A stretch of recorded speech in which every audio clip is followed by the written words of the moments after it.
Woman of God, I want you to hear this not just with your ears, but with your spirit.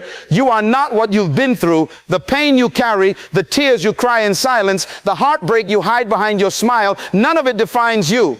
Pain is real, but it is not final. It is not your identity. It is a process. And every process has a purpose. God does not waste pain. He uses it to shape, refine, and prepare you for the very destiny He designed before you were even formed in your mother's womb. You may feel invisible right now, forgotten, like life has passed you by. But let me tell you, when God hides you, it's because He is protecting something precious. You are not abandoned. You are preserved. The same God who hid Moses in a basket, the same God who hid David in the field, is the God who hides His daughters, not to punish them, but to position them. The silence is not rejection. It's preparation. Don't confuse God's stillness with absence. Heaven is working behind the scenes of your sorrow. Woman, your value was never attached to a man, a marriage, a job, or a title. You were valuable before you were visible. You are the daughter of the Most High God. That means your worth is not negotiable. It is eternal. It is unshakable. Before you were ever broken by people, you were chosen by God. Stop measuring yourself by what left. Start seeing yourself through the eyes of the one who stayed. He said, you are fearfully and wonderfully made. That means you are no accident. You are intentional. There is healing available to you, not just for your body, but for your soul. God doesn't merely mend bones. He restores hearts. He is close to the brokenhearted, and He binds up their wounds. So yes, cry if you must. But know this, every tear you shed is counted by the King, and every crack in your heart is a place where His light can shine through. You are not too far gone. You are not too broken. You are not too damaged. You are in the hands of the healer. You may have lost relationships, but you haven't lost your royalty. You may have lost opportunities, but you haven't lost your identity. You are still a queen. You are still a crown carrier. You are still dignified. Dignity is not earned. It is inherited. And as a daughter of the King, your posture must match your position. So hold your head up, not in pride, but in divine awareness of who you are and whose you are. This world will label you based on your past, but God calls you based on your purpose. They may call you bitter, broken, single, divorced, barren, but heaven calls you redeemed, restored, beloved, anointed. Don't live under the names this world gave you. Live under the name God sealed you with His. You are His workmanship, His masterpiece, His vessel. Pain is not your identity. It's a passage. It's a moment, not a monument. Too many women begin to believe that what happened to them is who they are. The betrayal, the rejection, the abuse, the loneliness, those are experiences, but they are not definitions. God never intended for your scars to shape your self-worth. He allowed the valley, but He did not call you to live there permanently. Pain is a journey you walk through, not a label you wear. It's a classroom, not a prison. And just like gold is refined in fire but never loses its value, you are going through fire, but you are not being destroyed. You are being purified. When God looks at you, He does not see the woman who was abandoned, the woman who was hurt, the woman who feels unseen. He sees His daughter. He sees purpose. He sees potential. The enemy wants you to take residence in your pain because he knows if you ever step out of it, you'll step into power. Pain has a voice. It whispers lies like you're not enough, you're too damaged, no one will love you. But the voice of God thunders above it saying, you are mine, you are loved, you are chosen. The truth is, your pain is evidence that you're alive, and where there is life, there is still potential. Even Jesus went through pain, but He didn't allow the cross to define Him. It was the resurrection that revealed who He truly was. In the same way, your pain is not the end of your story. It's the tunnel, not the destination. Don't camp in the storm. Walk through it. God is not building your identity on your past wounds. He's building your character through them. Pain is a season. Who you are is eternal. You are not forgotten. You are hidden for a season. There is a difference. Being forgotten means you've been dismissed, overlooked, or cast aside. But being hidden means you've been intentionally covered, shielded, and set apart by the hand of God. Many women interpret silence from heaven as absence. They assume that because they are not being seen, celebrated, or pursued, they must be unworthy. But let me remind you, God never hides what is worthless. He hides what is valuable. Diamonds are hidden in the earth. Pearls are hidden in oysters. Oil is hidden in rocks. And you, woman of destiny, are hidden because you carry something precious inside of you. Sometimes the most painful season is not the one where you're attacked, but the one where you're invisible, where your prayers feel unanswered, your efforts unrecognized, and your presence unnoticed. But it is in that very silence that God is doing his deepest work. He hides you to protect you from premature exposure. He hides you to develop what cannot be seen on the surface: character, faith, resilience, and identity. When a seed is buried, it may look like it's been lost, but in reality, it's being prepared to break through the ground.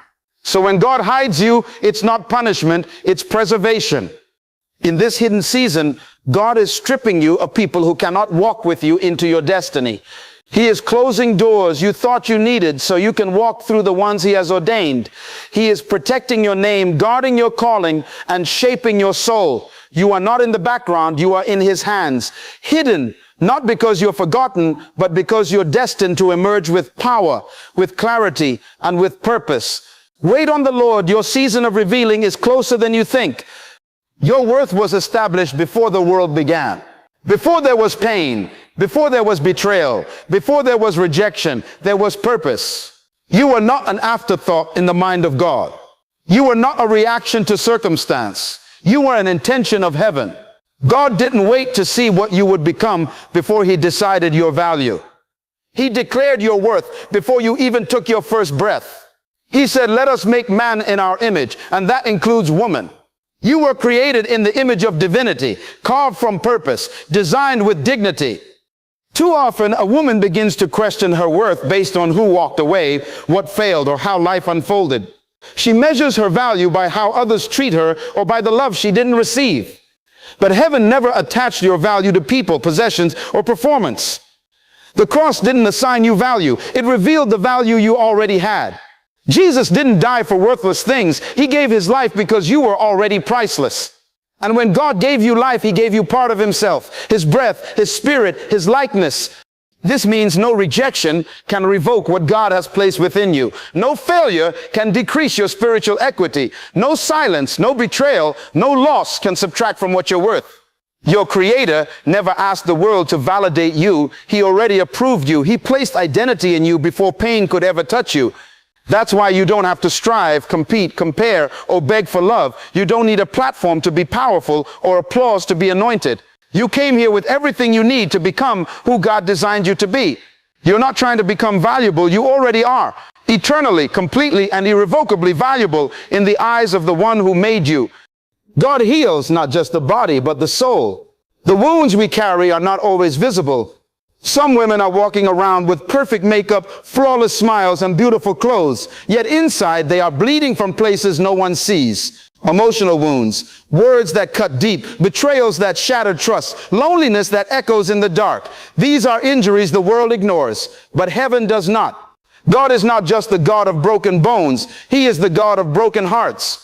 He doesn't just touch the surface. He reaches into the depths of the soul where trauma, sorrow, and fear reside, and he brings wholeness. When Jesus walked the earth, he didn't only restore sight to the blind and strength to the lame. He restored dignity to the shamed. He lifted the heads of women crushed by guilt. He silenced the accusations and spoke identity.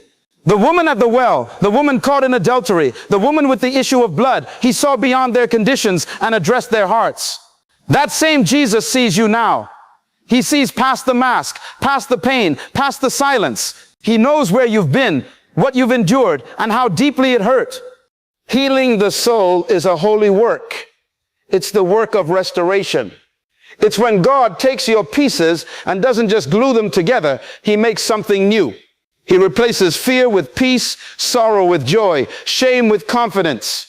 He doesn't just patch the pain, he transforms it into strength. Your emotional pain is not too complicated for him. Your story is not too messy. There is no part of your past that disqualifies you from his touch. God wants your whole heart, not just the parts you think are acceptable. Let him in, not just to your church life, but to your inner life. That's where healing begins. Dignity is your inheritance, not a privilege. It is not something you earn, fight for, or prove. It is something that was spoken over you by God before you ever had a name. When God created woman, he did not create her as a side note or a support act. He formed her with the same intentionality, the same power, and the same breath that shaped the heavens. Dignity is wired into your design. It is not based on your status, your relationship, or your reputation. It is rooted in your divine origin. You were born with it because you were born of God. But the world tries to strip that dignity away. It tells women that their value is in their appearance, their ability to please, or their capacity to be chosen. And when rejection comes or failure knocks, many begin to believe the lie that they are less. But hear me, nothing and no one can take from you what God has given you. People may mishandle you, misunderstand you, or underestimate you, but they cannot remove what is divine. You may have been hurt, but you are still holy. You may have been overlooked, but you are still royal. When you know that dignity is your inheritance, you stop begging for affirmation. You stop lowering your standards. You stop tolerating disrespect. You begin to walk, speak, and live like a daughter of the King, not because you're arrogant, but because you are aware. Awareness of who you are births authority. You no longer accept crumbs when you were born to sit at the table. Your crown may tilt in seasons of pain, but it never disappears. Heaven still sees it even when you can't. So rise in your God-given dignity, not with noise, but with quiet confidence, knowing that royalty is not worn, it's lived. Divine identity trumps earthly labels. The world is quick to define you by your past, your pain, your mistakes, your status. It stamps names on you like divorced, single mother, broken, used, abandoned, or not enough. But none of these labels carry the authority to define who you truly are. Only the Creator has the right to define His creation. And God calls you something completely different. He calls you chosen, beloved, redeemed, royal, righteous, and whole. The names heaven speaks over you are eternal. They are not based on performance. They are based on position. You are a daughter of the King. Too many women allow temporary conditions to become permanent identities. A failed relationship becomes a label. A painful past becomes a prison. But God did not create you to live beneath your calling. You were never meant to bow under the weight of words spoken by wounded people. Even Jesus was labeled blasphemer, carpenter's son, friend of sinners, yet none of those labels touched the truth of who he was. And the same Spirit that raised him lives in you, which means the truth about you is not up for debate. Your identity is rooted in who God says you are, not in what life has thrown at you. You may have been through rejection, but you are still accepted. You may have faced abandonment, but you are still chosen. You may have been wounded, but you are still worthy. Earthly labels fade, shift, and change, but divine identity is unshakable. When you walk in that truth, you break free from cycles of insecurity and fear. You no longer shrink to fit someone else's comfort zone. You rise not to prove anything, but because you know who you are. And once you know who you are, no label can hold you and no lie can stop you. Purpose is concealed in your pain, not because God enjoys your suffering, but because He uses it to reveal what comfort never could. Pain has a way of uncovering what ease often hides. It draws out strength you didn't know you had, faith you never had to use, and a depth of purpose that only the fire can forge. The very thing that tried to break you is the soil where your assignment is planted. What the enemy sent to destroy you, God is using to build something eternal within you. There is a reason for the tears, the trials, and the silence. They are birthing something that could not be born in comfort. Look at the stories God tells through pain. Joseph's betrayal led to his promotion.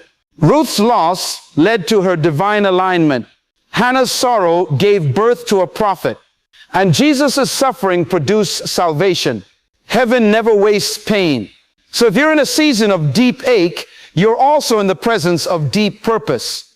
You may not see it yet. It may feel like chaos. But buried beneath your tears is a testimony. And inside your struggle is a strategy for someone else's freedom. The thing you're asking God to remove may be the very thing He's using to reveal you. This is why you must not despise your process. God is not punishing you. He is preparing you. He is stretching you, not to break you, but to enlarge you. Every sleepless night, every rejection, every moment of feeling unseen is gathering weight in the spirit.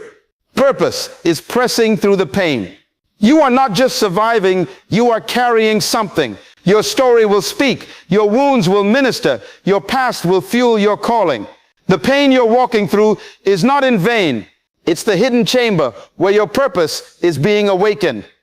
Woman of God, hear this with all the authority of heaven. You are not what you've lost, not what you've endured, and not what others have called you. You are what God declared from the beginning, chosen, beloved, strong, whole, and crowned with dignity. Your pain may have been deep, but your purpose runs deeper. What was meant to silence you will become the sound of your calling. What was meant to bury you is the very ground from which you will rise. Stop waiting for others to recognize what God already affirmed. You don't need validation to walk in your value.